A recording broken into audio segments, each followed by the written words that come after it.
Good morning, students. Now today we have to learn about the institutional sources of the government. Okay. Then what are the institutional sources? Government, cooperative societies, commercial bank, and regional rural bank. Up to the 1970s, cooperative were the major source of institutional credit in rural areas. Since then, the government has adopted multiple agencies approach under which a number of institutions, commercial bank, RBI, RRBS, NABARD, etc. Okay पहले क्या था 1970s तक cooperative societies थी और फिर government ने कौन सी multi agencies भी अप्रोच वहाँ पे स्टार्ट करी थी बाद में, जिसमें किसको इंक्लूड करा था? कमर्शियल बैंक्स को, आरआरबीआईज क्या होता है? आरआरबीज होता है regional rural banks and NABARD. अब कोऑपरेटिव सोसाइटीज़ क्या होती है? कोऑपरेटिव सोसाइटीज़ तो क्या करती है? They provide to adequate credit to the farmers at the reasonable rate of interest, and they also provide direction in agriculture operation to the farmer so that they can increase their productivity. Directions provide करवाती है और credit facilities provide करवाती है। और उसके बाद में जितनी भी एजेंसीज और गवर्नमेंट ने खोली, जिसमें कमर्शियल बैंक थी। कमर्शियल बैंक का काम क्या था? It is an institutions which perform the functions of accepting deposit, granting the loan, making investment, which the aim of earning profit। और इसका मेन एम क्या था? अर्निंग प्रॉफिट था। इसके एग्जांपल्स SBI आप देखते हो, PNB देखते हो, एक्सेट्रा हो गया। Okay. And RRB means regional rural bank. तो what are the aim of regional rural banks?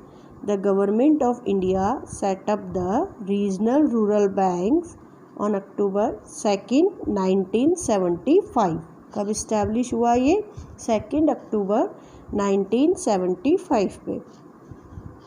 And they have been create the serve of rural areas with the banking and financial services।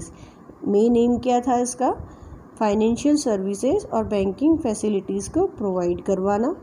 These banks support small and marginal farmers by extending credit to them in rural areas। क्या काम करती थी ये? Marginal farmer, landless people होते थे, small farmers होते थे, उनको क्रेडिट फैसिलिटीज़ प्रोवाइड करवाती थी। फिर उसके बाद में एक बैंक आता था आपके नाबार्ड बैंक, जिसे आप पहले भी पढ़ चुके हो। What the mean full form of the NABARD?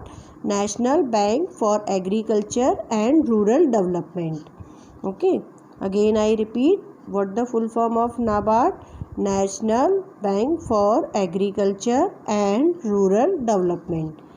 ये कब इस्टेब्लिश हुआ था? It is establish in the 1982। और मेन एम क्या था? The bank has been established for the basic object what is the basic objective of this? Objective is this: promote to the strength of agriculture credit in the rural area, and it also provide financial assistance to the non-farm sector to promote integrated rural development and prosperity of weaker sections। इसका काम क्या था? Rural areas में financial facilities provide करवाना, non farm sectors को भी develop करना और साथ में वीकर सेक्शन को भी वहाँ पे डेवलप करना। It means overall rural area को डेवलप करना। इसीलिए NABARD is the apex institutions at the national level of the agriculture and rural development. ये क्रेडिट फैसिलिटी भी प्रोवाइड करवाता है, इंफ्रास्ट्रक्चर को भी कंसीडर करता है, वीकर सेक्शन को भी करता है और इंटीग्रेट भी करता है उसको रूरल एरिया को। इसलिए ये सबसे एपेक्स इंस्टीट्यूशन माना जाता है। अब इसके बाद में एक और रहता है जिसको हमने पढ़ा हुआ है सेल्फ हेल्प ग्रुप। वो यहाँ पे मेंशन नहीं है। सेल्फ हेल्प ग्रुप जो PPTs मैंने आपको सेंड करी है उसमें है। ठीक है, तो सेल्फ हेल्प ग्रुप क्या होता है बेटा? Self help groups are small group of poor people. They help each other to solve their problem.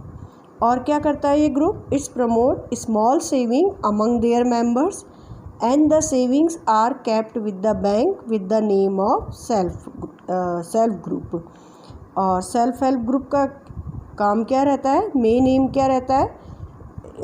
It also help to the improvement of empowerment of women's.